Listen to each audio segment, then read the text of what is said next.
Beautiful. Thank you, Lord. Thank you, Jesus. Amen. Amen. Amen. Let's go ahead and pray. Dear Heavenly Father, thank you so much for this day. Thank you for letting us know that through it all, Yes. we can learn to trust in you. Yes. Now be to this with this word, be with my message, speak through me, speak for me. At the end of the day, may only you be glorified. In Jesus' name, amen. Amen. Amen. The year was 1862, and the United States was involved in what will become the deadliest war in our nation's history. At the end of this war, over 620,000 Americans, according to historians, were killed on both the Union and Confederate side. And these figures include those who were killed in combat, along with those who were killed through disease, who died through disease, starvation, or injuries. But in recent times, historians have actually concluded that these figures are actually too low. And they actually believe that the numbers could be as high as 850,000. Wow. So to put that in perspective, in our nation's history, up until the Civil War, or up until the Vietnam War, every war that America was in, from the Revolutionary War to Korea, more Americans died in the Civil War than all other wars up to that point combined. In August of 1862, Horace Greeley, who was the editor of the New York Tribune and a leading abolitionist or a person who fought for the end of slavery, he wrote a column in his newsletter called The Prayer of 20 Million. And in his editorial, he basically criticized President Lincoln for not doing enough to end slavery, including his failure to enforce the confiscation laws which have been passed to allow for Union soldiers to confiscate Confederate property. And of course, this time period, we would consider property. So it was the purpose of this was to confiscate slaves in order to set them free. But it wasn't really being enforced that much. So Lincoln was being criticized by abolitionists for his failure to lead on this issue. And Lincoln famously responded to Greeley in a letter and saying, if I could save the Union without freeing any slaves, I would do it. If I could save the Union by freeing all the slaves, I would do it. And if I could save by freeing some and leaving others alone, I would also do that. You see, to Greeley and many other Americans, it seemed as if slavery would never be abolished. However, unknown to Greeley and most of the rest of the country, Lincoln had already been planning and strategized on how to end slavery. You see, a month earlier, Lincoln had met with his cabinet, and he addressed to them what would become known as the Emancipation Proclamation. And in this meeting, he said, "This is my plan to end slavery." And so his advisor said, "It's a good idea, Mr. President, but you can't make this decision as a sign of weakness. Because at this point in the war, while the Union had every advantage in the war, militarily, economically, the war wasn't going very well. I mean, if you think that you have that superiority, you should be winning this war on the last side. But at this point, the South refused to surrender. Union morale is at a very low level, and you have a whole lot of incompetent generals on the Union side. And so it stepped in their recommendation that we need to wait until later. Lincoln said, "I'm going to wait for the perfect moment to issue the proclamation and a sign of strength after a major victory." And lo and behold, a few months later, the opportunity presented itself with the Battle of Antietam in September of 1862. You see, in this battle, General Lee, who was the head of the Confederate Army, he had been very victorious against various generals in North Virginia. And he decided for the first time that I'm going to invade the North, and he crosses over the border into Maryland. And when he gets to Maryland, for some reason, he leaves his battle plans behind on a pack of cigars. And lo and behold, Union soldiers find his battle plans and present it to General MacArthur, who was the Union general, the top Union general. But I just mentioned that these Union generals are very incompetent. And despite having the advantage of having the battle plans of your enemy and being able to strategize and prepare for the attack, he waits. And as a result of him waiting, and after this battle, actually, Lincoln fires him, After having this advantage, he lets his advantage go to waste. And so it ends up being the most deadliest battle in American history, where more Americans died in this one single day than any other day in U.S. history. Lincoln's, McClellan's and Lincoln's forces fought to a draw. So in the practical sense, tactically in military terms, this war was a draw. No one really won. No one really lost.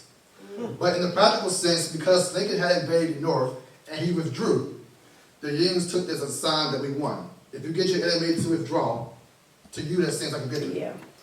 And so in the grand scheme of things, the Battle of Antietam turned out to be the turning war, one of the turning wars in the Civil War. Because not only did the Union repel the Confederate attack, but Lincoln saw this as his opportunity to issue the Emancipation Proclamation, where he declared that all slaves in rebel territory would be free. Now, in retrospect, I didn't tell you this historically, because I'm a historian. This measure was more of a military measure than it was a humanitarian measure. A lot of people believe that it was the emancipation that made them free, and it wasn't. Because slavery was still going to go on for 2 more years until the 13th Amendment in 1865, which declared that slavery was now abolished. But the significance of this act was that it created African American troops, because at this time period, the Unions had not been using African Americans to fight. And so with this proclamation and many slaves had the opportunity to escape, you have the Union forming new regiments of all colored regiments who were a great help at the later end of the war because they weren't being used beforehand. And then secondly, the emancipation ended any possibility that the Confederacy would receive any international recognition. Because of course you know that the Confederacy, the Odyssey, slavery and cotton, the South was very rich at providing cotton to Britain and France. And they hoped that by doing this, that maybe Britain and France will recognize them as an official nation. But because this act that Lincoln passed, and in these countries like France and Great Britain, slavery had been abolished years before. And now, the significance of this act, not only was this war now a war to restore the Union, but now this act was a war to end slavery. And so with this attached to the Confederacy of slavery, Britain and France no longer wanted to recognize the Confederacy as an official country. And so at this point, the Confederacy couldn't get any international recognition. And so the Lincoln didn't have to worry about international interference in the war. And as a result, obviously, the momentum built for the Union, and gradually the Union was able, obviously, to win the war. And of course, we're here today as free people. As humans, we exist within time. Because Lincoln waited for his perfect opportunity. He didn't wait for when it felt like it was a good time. He waited for the right time. And as humans, sometimes we have to wait for the right time. Because we live within time. There's 60 minutes in an hour. There's 24 hours in a day.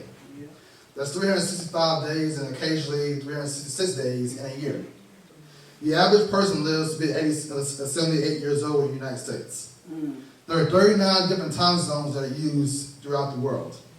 There are daylight savings times when some days are shorter in daylight, and there's other days when it's longer in daylight, in the winter time and the summertime. Our daily lives are dominated by time. We wake up in the morning usually at a certain time. We go to work or school at a certain time. We eat at a certain time usually. We sleep at a certain time usually. There's even time to go to church. There's a time to start church, and there's a time to end church. And depending on where you go to church at, that time might be different. That's true. Some of you might be watching right now to see what time I end the sermon. I'm going to take my time today. Oh, that's funny. As humans, we exist and we're limited by time. But yet God created time. And because God created time, He's not limited by our time restraints. Amen. And as our verse this morning suggests, the way that we see time and the way God sees time are two different things. That's right. What may seem like 1,000 years to us is nothing but a day to God. What might seem like an eternity to us is nothing but a speck in God's eyes. And so in Christian walk, we often feel that God's not on time sometimes. But the key word in that phrase is that not that God is not on time, is that God is not on your time. Amen. That's right. That's true. It's not my time. And because God is not limited to our time, then whatever time He shows up is the right time. That's right. Amen. As the old church saying goes, He may not come when you want him. Oh, yeah. But he'll come Always on on time. time. Amen. Amen. Now, I know it's tradition to preach a Thanksgiving message because obviously next week is Thanksgiving. I'm sorry to disappoint you, this is not a Thanksgiving message. But if I had to live in the spirit of the holiday, the title of my sermon today is Thank God for God's Perfect Timing. Amen. All right. I'll turn with me in your Bibles to Genesis 37. Genesis 37, and we're going to read, I'll read in your hearing, verses 1 through 11. Genesis 37, and I'll start at verse 1. Genesis 37, starting with verse 1. I'll be reading from the NIV, but you can read it in whatever translation that you have. Genesis 37, verse 1. I'll wait a few moments. All right, reading. Jacob lived in the land where his father had stayed, the land of Canaan. This is the account of Jacob's family line. Joseph, a young man of 17, was tending the flocks with his brothers, the sons of Beulah, the sons of Zepah, his father's wives, and he brought their father a bad report about them. Now Israel loved Joseph more than any of his other sons, because he had been born to him in his old age, and he made an ornate robe for him. When his brothers saw that their father loved him more than any of them, they hated him, and they could not speak a kind word to him. Joseph had a dream, and when he told his brothers, they hated him even more. He said to them, listen to this dream I had. We were binding sheaves of grain out in the field, when suddenly my sheaf rose and stood upright, while your sheaves gathered around me and bowed down to them. His brothers said to him, do you intend to rule over us, to reign over us, sorry? Will you actually rule us? And they hated him all the more because of his dream, and he said, and what he had said. And he had another dream. He told his brothers, listen, he said, I had another dream, and this time the sun and the moon and 11 stars were bowing down to me. And when his father heard as well as his brothers, his father rebuked him and said, what is this dream you had? Will your mother and your brothers actually come and bow down to the ground before you? His brothers were jealous of him, but I want to keep this in mind, but his father kept the matter in mind. So allow me to set the context of everything that's built up to this verse. We start with Abraham, Joseph's great-grandfather, and we see God call him from his native land to go to a land that he was going to show him. And he told him, I'm going to make you a great nation, despite the fact that Abraham was not only old, but he was childless. And so despite God promising he would deliver them the promised child, you see at the perfect time, you see Abraham and Sarah try to help God out. And you see that Abraham has a baby with Hagar, who's Sarah's servant. And you see them produce Ishmael. And the result of that child is the cause of many historical events in history, especially in the Middle East, because of the decision. But it was in God's perfect timing that 100-year-old Abraham and 90-year-old Sarah had a baby. When it seemed impossible, it was at that time that God showed up. Amen. We move past Abraham, we get to Isaac. And we see Isaac grows up to be very old. He's 60 years old, and he's still childless. He marries Rebekah, and the couple cannot conceive. And we see Isaac pray to God that God would bless them with children. And we see God answer Isaac's prayer by producing and says, I have two nations within your wife's womb. And he said, there's two nations, Esau and Jacob. And we see the brothers grow up. And we see Jacob, who was predestined to be the heir of the Abrahamic promise and the promise of Abraham. We see him manipulate his birthright by basically forcing Esau to give it to him out of the seat. And we see Jacob leave his father's house, and he goes to his uncle Laban's house, and we see he falls in love with his cousin Rachel. And we see Jacob worked 7 years for his cousin Rachel, only on his wedding day to be deceived into marrying her older sister Leah. We see Rachel become his eventual wife, and while God blesses Leah with children, he doesn't bless Rachel with any children. And we see Jacob have additional children because each of his wives give their service to Jacob, and we see Jacob have additional children to them, but Rachel is still childless. And finally, God answers Rachel's prayer, and we see Rachel have a son, obviously Joseph, and then she dies after giving birth to Benjamin. Now, the point of the story in showing you this is that each of this family tree, you see issues of infertility. You see Abraham and Sarah have trouble having children. You see Isaac and Rebekah have trouble having children. You see Jacob and Rachel have trouble having children. And the significance of this is that God is trying to show us the fulfillment of his promise is not because of your righteousness. It's not because of anything that you do that's good. It's because in God's time, he'll set things up the way he wants it. Amen. Amen. Amen. All right. Amen. So we get to our text this morning in Genesis 37. And it says that Jacob loves Joseph more than any of his other children. And it's one thing when a parent has favoritism towards one of their children. That's true. It's another thing when the parent goes out of their way to show that they favor the All child. right now. That's right. All right. That's right. And not only does Jacob not hide his love for Joseph over his other children, but he even makes him a coat to demonstrate this is my favorite son.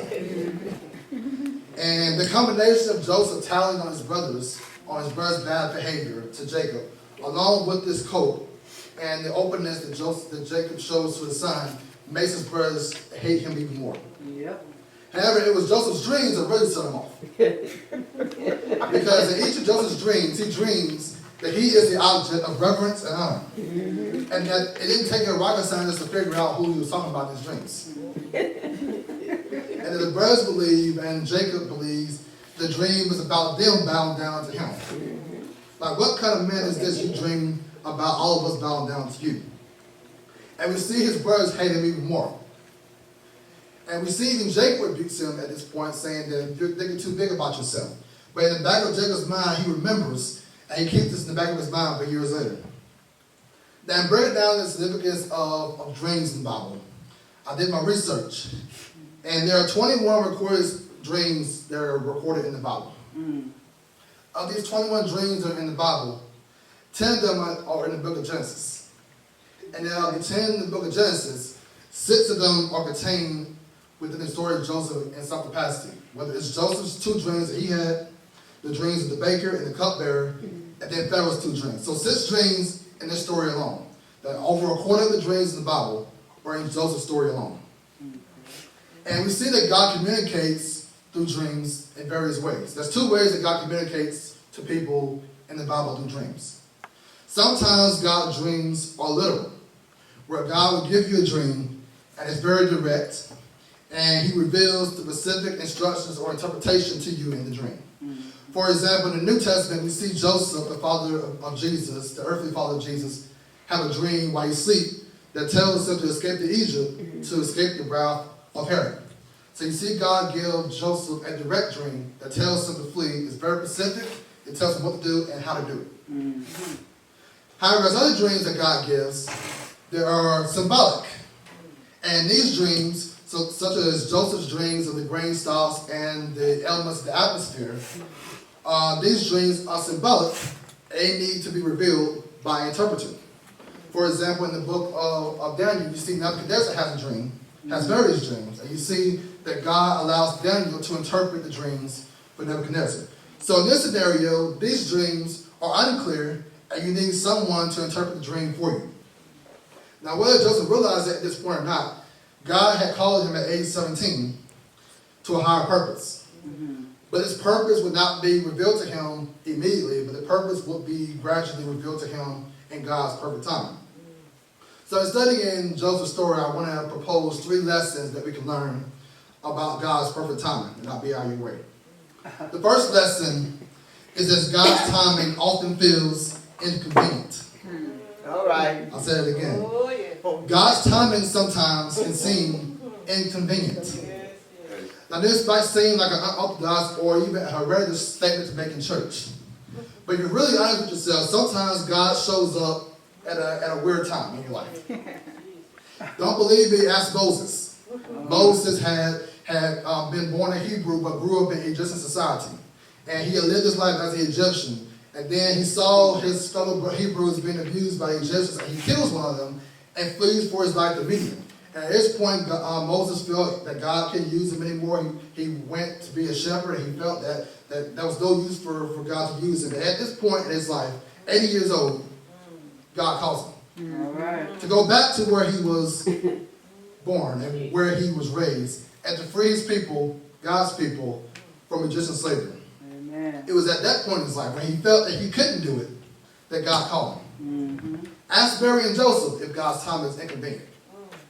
A young couple was getting ready to their betrothal, which means essentially they're legally married in the sense that everything is done except the marriage ceremony and the consummation of the marriage. And it's at that point when they're getting ready to have a new way of life together. It's at that point in their lives that God intervenes and says, "Hey, Mary, you're about to have a baby, and the baby is by the Holy Spirit." It's at that point in their lives when it seemed that everything was out of the blue, that he chose you out of every woman in the world to have God's child. Right. But you don't even have to limit yourself to the Bible. Because I'm pretty sure if you're honest with yourself, there's plenty of times in your life that God's time has seemed inconvenient. When a loved one gets suddenly sick and dies. When God tells you to make a mid-career move or to relocate somewhere else. When you lose your job out of the blue, or when you expected a promotion and you don't get it even though you deserved it. When you pray those long and earnest prayers during prayer meeting and doing intercessory prayer, and it seems that God is not answering your prayer in a timely fashion. And even worse, sometimes God might call you to do something that's outside your comfort level. By talking to strangers. And sometimes you have those why me moments, God. Why are you asking me to do this at this time? You see, Joseph didn't ask to be sold into slavery. It wasn't his fault or anything he did that caused him to become a slave. Now, it's one thing, and it's one thing to be punished in a sense because of something you did. But it's even worse to be punished for something that someone else did to you. And not only that, you see that Joseph's brothers go to extreme lengths to support their lie. Because remember, Joseph was sent to them to check on them. And essentially, they could conclude, anyone could conclude, that something could have happened to him along the way. And so they make up a lie. And obviously they got to come up with something that's convincing to go back to Jacob and tell him what happened. Because it is possible, it's a long journey. They're shepherds. He's traveling by himself. Anything could have happened. And so obviously, they kill a goat. And they sprinkle the goat's blood on his coat. They wrinkle it up, they tear it up to make it seem as if he was attacked. And you see that they present this coat to Jacob. And obviously the only logical conclusion that Jacob concluded was that he was killed by a wild animal. And the brothers, knowing he said this, say nothing. But what I find interesting about the story is not that Jacob believed the lie. Because it was a very convincing lie. I mean, who else is going to say otherwise? The 10 brothers who make a pact with each other to remain united on this one lie. Joseph is in Egypt. He can't say anything. Now in literature, there's a term that's called dramatic irony. And dramatic irony is a term that's used in literature where the audience or reader knows something or it reads something and knows more than the character, one or more of the characters do. So in this situation, you're watching TV, you're watching a drama, or you're watching an action movie, and you see the bad guy is chasing the good guy. And the good guy is not aware of the bad guy's presence. And you're screaming at the TV, turn around, turn around. But the good guy can't hear you. That's what I mean by dramatic irony, that you know something that one of the characters don't know. That the good guy cannot sense the imminent danger that's near him. And so in this scene, you see that Joseph is obviously the good guy, and his brothers are the bad guys. And Joseph's unaware of what happens. And so obviously Jacob hears this lie, and so Jacob is unaware. So at this point, the only people who know the story is the 10 brothers and Joseph. However, there's an unseen character who's in this story. And he sees everything that happens. But for some reason, this unseen character remains silent. Who do you guess this unseen character is? God. So God obviously sees what happens. And the lesson why this is inconvenient is because the brothers go back to Jacob and say, hey, Joseph's been killed. And God tells Jacob nothing. He doesn't tell him the brothers are lying. He doesn't even tell that Joseph is alive. The same Jacob, I mean, you would think that God and Jacob are tight. I mean, it's the same Jacob who's been renamed Israel from deceiver to Israel, meaning one who wrestled. He literally wrestled with God. And God said you prevailed. I mean, they're tight. And God allows Jacob to believe this lie. Now, put it in perspective. As the text said this morning, Joseph is 17 years old when he's sold into slavery. If you read later on in the story, Joseph is 30 years old when he becomes the ruler of the second most powerful man in Egypt. And by the time that Joseph reveals himself to his brothers, because there's 7 years of plenty, there's 7 years of famine. When he tells his brothers that 2 more years of famine, 2 years of the famine have passed, and 5 years left to go. So at this point, Joseph is 39 years old when he tells his brothers who he really is. So for 22 years at least, God allows Jacob to believe that Joseph is dead. For these 22 years, that Jacob believes it's his fault. Because he's the one who sent Joseph to check upon his brothers. And so he believes it's his fault that his son is dead. For these 22 years, the brothers collude with themselves to keep the lie alive. And for at least 22 years, God allows his lie to mature. But even as Joseph goes into Egypt, and he's betrayed by his brothers, God doesn't abandon Joseph in Egypt. But most importantly, Joseph doesn't abandon God either. See, it's very easy for us when we go into hardships to blame God and to feel that God has left us. I'm pretty sure Joseph was human, so I'm pretty sure in those early stages in Egypt he felt discouraged. But he remembered the lessons that his father had taught him back in Canaan. And so he decided to make the lemons of his life and make lemonade. We see in Genesis 39, he's bought by Potiphar, who's the captain of Pharaoh's guard. And we see in Potiphar's house, everything that Joseph touches prospers. Even to the point where it says the favor of God was so heavy on Joseph that even Potiphar could see it. And so he builds up such a rapport in Potiphar's house that Potiphar puts him in charge of everything, and leaves nothing outside of his care. And it seems that everything's going well for Joseph. He's moving on up to the Egyptian side. And it's at this point in his life that God intervenes again. At the height of his time in Potiphar's house, he's assaulted by false allegations by Potiphar's wife. And because Potiphar obviously knew that he probably didn't do it, but to maintain the reputation of his house, Joseph goes to prison. And it's at this point that Joseph is now demoted. And we know about Joseph's early experience in prison because the Bible tells us what it was like. In Psalms 105, 18 and 19, it says, "They bruised his feet with shackles. His neck was put in irons. Till what he had foretold came to pass. To the word of the Lord proved true." But even in prison, Joseph couldn't abandon God. But he did, because God didn't abandon him. Because even as a prisoner, everything in the prison prospered with Joseph being there. Amen. To the point where the prison ward put everything in charge of the prison in his care. Amen. But it was in prison that Joseph learned the second lesson, the lesson about God's timing. And it's that God's timing often requires waiting. Now, I know a lot of y'all don't like to hear the word wait. But oftentimes, God requires us to wait.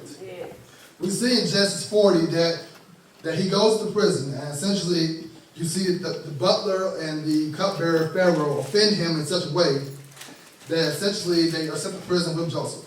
And they're in prison for a good period of time, and they have dreams, and they're very disturbed by the dreams. And a period of time until they tell Joseph what's troubling them, because Joseph sees the look on their faces. And eventually both of them tell Joseph what their dream is. And of course we know, and it's very interesting in a sense that the butler and the cupbearer tell Joseph the dreams. Now also we know that God, through Joseph, gives a favorable outcome to the cupbearer, and he gives a dooming outcome to the butler. But what's interesting about the situation is that while God gives Joseph the ability to interpret other people's dreams, he's still yet to reveal to Joseph what his own dream means. Now, prophesying to the cupbearer, he tells the cupbearer for one favor: remember me. And so Joseph holds, because also the cupbearer is the one who gives the cup to Pharaoh. He's the one who checks to make sure no poison is in the cup. And so he's one of the closest people to Pharaoh at all times. And so he hopes that he uses influence to help Joseph get out of prison. But God wasn't ready for Joseph to get out of prison. And so we see the Bible says very clearly that after the cupbearer is restored to his former glory, the cupbearer forgets everything about Joseph. And the Bible's very specific and says that he's in prison for 2 more years. 2 more years. And so, if you're in prison, there's only one thing you can do. Wait. That's true. So for 2 more years, Joseph had to struggle with the doubt that he would never be free. For 2 more years, he had to struggle with that fact. Now, obviously, today we live in a society of instant gratification. If you want food, there's fast food. If you want food that's not cooked, I mean, as far as microwavable food versus oven food, you can microwave food in a short period of time. If you order something online, sometimes you can get overnight shipping or even same-day shipping. That's right. You can Google anything you want in a moment. But sometimes it's hard to wait on stuff. But it's even hard to wait on stuff that you can't control. That's true. So think about being stuck in traffic. Or driving on these rural roads in this area on a 2-lane road with double crosses where you can't legally pass. And I say legally pass. And you're stuck behind a slow car. Now you can yell, you can honk your horn, you can complain all you want to, but your impatience is not going to improve the situation at any point. And some of us treat God the same way. When God takes too long, we honk at him. All right. We yell at him, God, hurry up. Do this now. But in waiting on God, there's sometimes that God does things immediately. He brings healing to your body. He helps you find something you lost. But there's sometimes, and many times, that God requires you to wait. That's right. Abraham waited 25 years for Isaac. David was anointed king as a teenager, but he didn't become king until he was 30 years old. The disciples had to wait 40 days until the Holy Spirit showed up. Of course, a familiar verse comes to mind, Isaiah 40:30, where it says, "But they that wait on the Lord shall renew their strength. They shall mount up with wings as eagles. They shall run and not be weary. They shall walk and not faint." All right. To break down this verse, Isaiah is suggesting that when we wait on God, we're waiting on God with a sense of expectation that God is going to come through on our behalf. So we wait on God, we wait on him. It means that we're waiting for his help. We're putting our total trust in him. And we put our total confidence in him as God. And the process of our waiting, our strength does not come at the end. It's coming as we are waiting on God. That he's reviving our spirit, that he's even restoring what is decaying in your life. In prison, all Joseph could do was wait. But what Joseph didn't realize was in prison, God was equipping him for the next chapter in his life. As a spoiled child back in Canaan, there were some lessons that Joseph didn't learn from his father spoiling him. All right, come on now. But in prison, Joseph, everything that Joseph did, he earned. Not because he was favored, but because of his hard work. Come on now, tell the truth. The late Derek Coley sung a song, "He's preparing me for something that I cannot handle right now. All right. He's making me ready just because he cares. Amen. He's providing me with what I need to carry out the next matter in my life." In prison, Joseph didn't realize that while he was waiting, God was working. But some of us confuse waiting with inactivity. That just because you're told to wait on God doesn't mean you do nothing. All right. Amen. But waiting on God means that our hope is in God to come through at the end. But in the meantime, we have to work with what God's given us in the present moment to carry us through until God prepares us for the next moment. All right. You see, I hear Elder Harris and Sister Harris talking about gardening and farming. But if Elder Harris and Sister Harris don't plant seeds, don't plot the fields, All right. as much as they can pray for a good harvest, they don't do the work that goes to a good harvest, That's right. they're not going to see anything come through. Amen. And so when the harvest comes, they'll be so disappointed. But in prison, the Bible says Joseph was still working. He was still carrying out his duties. He was still being a witness. And it was at that moment that God eventually was preparing him for his salvation. And so because God was teaching him this lesson to wait on him, it was in this moment that Joseph eventually learned his final lesson.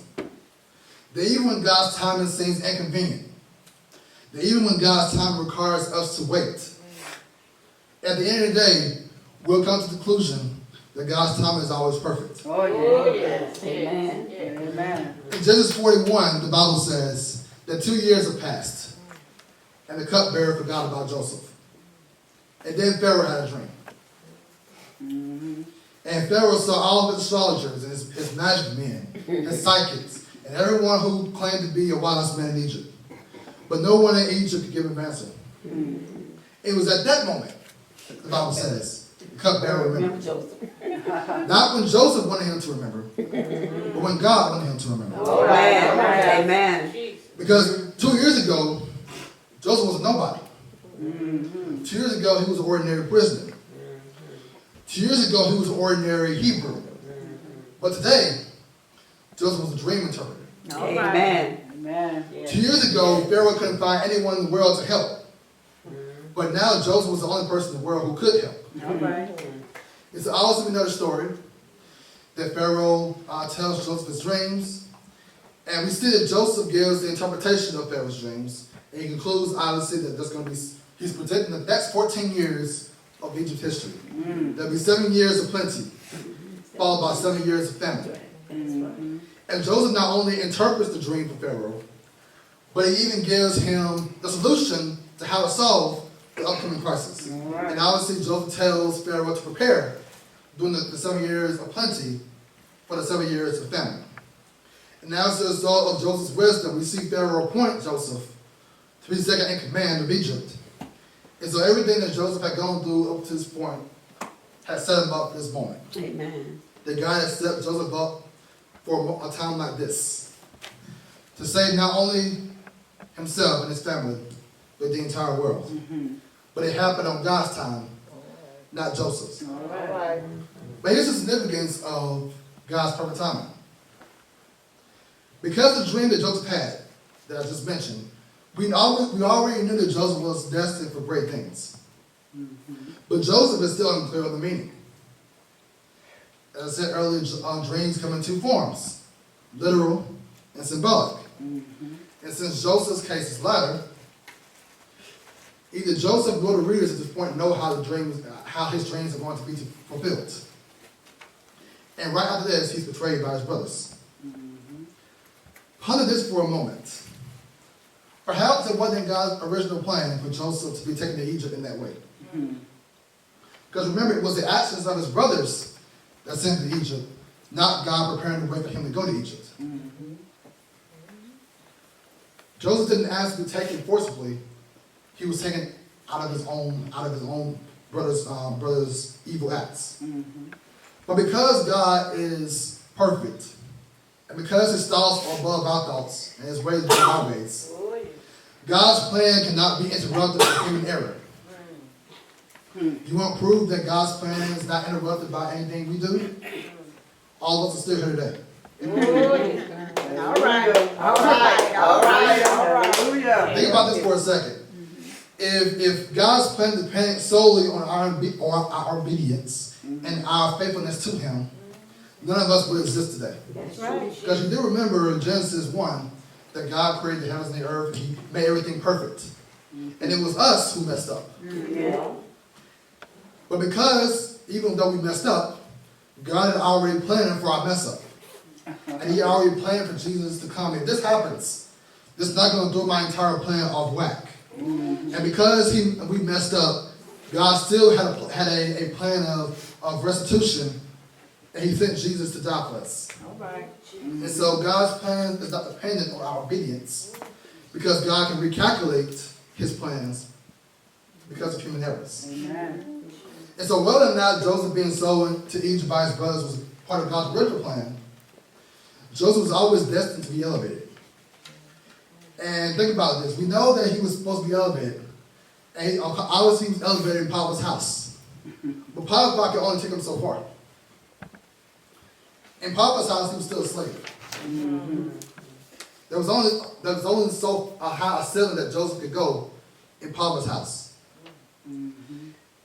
And sometimes, even when Joseph obviously was lied on and sent to prison, he didn't realize his setup The setback, sorry, was just a setup for God's comeback. Because if you think, unless God provides you a way across the mountain with a bridge, you have to go down a valley to get on the other side of the mountain. All right. So think about this. If Joseph was never in prison, he never would have met the cupbearer. All right. If he had never met the cupbearer, he never would have interpreted his dream. And if the cupbearer didn't know that he could interpret dreams, when Pharaoh needed someone to interpret dreams, there would have been no one in the world to interpret the dreams but God. Amen. Amen. And the thing about this, Joseph dreamed about his elevation, but Joseph didn't foresee his humiliation. He knew that God had a plan for his life, but he didn't fully understand everything about God's plan for his life. You see, Joseph dreamed about the conclusion, but he didn't anticipate the nightmare of his journey. That's why we can't get judged because of what we see God do in other people's lives. All right. You can't hate on what God's been doing in someone else's life, because you might see them at their best, but you don't know the journey that God's taking that person to get them to where they are now. Amen. Now, some of us want the palace experience, but we don't want to go to the prison experience. All right. All right. Amen. Now, of course, we know how the story ends. We know in Genesis 42 and 43, we know that the famine spread throughout the entire world. And we see Joseph's brothers are sent to Egypt by Jacob. The first time, 10 of them. The second time, 10 of them again, because one of the brothers gets left behind. And we see that both times, the brothers in both cases bowed before Joseph. Okay. All right. Unaware that Joseph is there. That's right. And we see, obviously, Joseph and his brother to see if that had really changed. And upon confirmation about his brother's transformation in the 22 years since they seen each other, Joseph finally reveals himself to his brothers. And it's at this point in Genesis 45 that Joseph has a revelation about God's perfect timing. That as Joseph reveals himself to his brothers, and his brothers are frightened before him, in verses 4, Genesis 45, 4 through 8, the Bible says, Joseph said to his brothers, "Come close to me." And when they had done so, he said, "I am your brother Joseph, the one you sold into Egypt. And now do not be distressed and do not be angry with yourselves for selling me here, because it was to save lives that God sent me ahead of you. All right. For 2 years now there has been famine in the land. And for the next 5 years there will be no plowing and reaping. But God sent me ahead of you to preserve you as a remnant on earth. All right. And save your life by great deliverance. And so then it was not you who sent me here, That's right. but God. All right. All right. Who made me father to Pharaoh, Amen. Lord of his entire household, and ruler of Egypt. All right. And we see Joseph repeating the same line years later when Jacob dies. And Joseph's brothers are afraid that now that their father is dead, that now Joseph will take his final revenge. And Joseph had to remind his brothers, and he understood God's plan completely, that but as for you, you meant evil against me, but God meant it for good. Amen. In order to prepare it as if it was this day, to save many people alive. We serve an on-time God. Amen. He's got a perfect track record. If God created time, that means he controls time. Amen. And since God is just outside of time, what might seem late for us is on time for him. Amen. If you throw a party for someone, no matter how late the person who's the party for gets there, the party don't start until they get there. And so that's why the old church saying is correct when it says, "You may not come when you want him." Because when God shows up, he's on time. Amen. We are finite. He is infinite. Yes. Or we cannot see beyond tomorrow. He can see through eternity. Amen. Or we are running the marathon. God is already at the finish line. Amen. So in closing, I must go back to the text because obviously you got to end the marathon with some kind of hope. In this text, Peter is speaking here. And Peter is talking to first century Christians. And he's telling them that there's a lot of people who are having doubts about Jesus' soon return. First century AD. And so first Peter tells them that we must realize that we must adjust to God's timing rather than forcing God to adjust to ours. Amen. And then secondly, Peter tells them that even when you see that God is taking his own time, his delay serves a purpose. that Peter was responding to those in the first century who believed that Jesus is not going to come again. Mm-hmm. And Jesus tells them, that Peter tells them that God is long-suffering. And he's not willing for anyone to perish. Peter was preaching this sermon in the first century AD. And Jesus still hadn't come yet. We as Seventh-day Adventists, we preach that Jesus is coming again. Yeah. The movement was founded in the 1840s with the Millerites. That Jesus is coming again. Yeah. It's 2019. And Jesus still hasn't come yet. And sometimes it may be easy to question that Jesus has still not come back yet. But if God has perfect timing, that means that we must trust that everything he does is best. Amen. As a church, that means we still have a mission, because he's not going to come and tell everyone who has not heard the message, has heard the message. That's right. So we still have a mission, the mission to tell everyone about Jesus. So our charge today, and our mission today, is to keep preaching that Jesus is coming again. Amen. So my charge or my appeal to you today, as we go through life, is that we must trust that God's timing is perfect. Yeah. Even when God's timing seems inconvenient for us, we even have to say, thank you, Lord. Thank you, Lord. And when we have to wait on God's promises, we have to know that God's waiting is equipping us for the next journey. Yeah. So my prayer for us today is that we want God to help you get in tune with his timing. That I want to be on your timing, God, not my timing. Even if it gets uncomfortable. And even if you require me to wait. Because you acknowledge his way is best, I want you to stand. And your standing is you agreeing to all that I've just said.